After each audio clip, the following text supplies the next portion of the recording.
Sandcasting patterns are a big application that our systems are being used for. We have a great example right here for you. We have the 3D printed patterns out of pellet extrusion on our systems, and then we have the final part as well. Clay, talk to us about this specific job that they did. Sure. So this was a historic vase in Michoacan in Mexico. So originally it was made of clay and hand sculpted.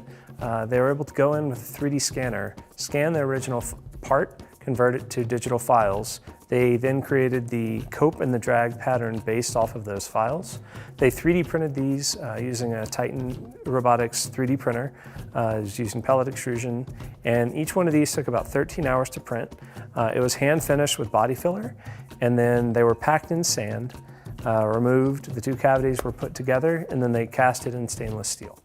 Now this is a pattern shop and foundry in Morelia, Mexico that is using the pellet extrusion 3D printer. Tell us about the cost and time savings that this customer has shared with us. Sure.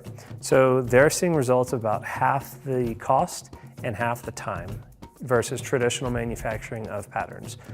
Normally they were using wood carving or hand carving of wood or CNC machining of wood.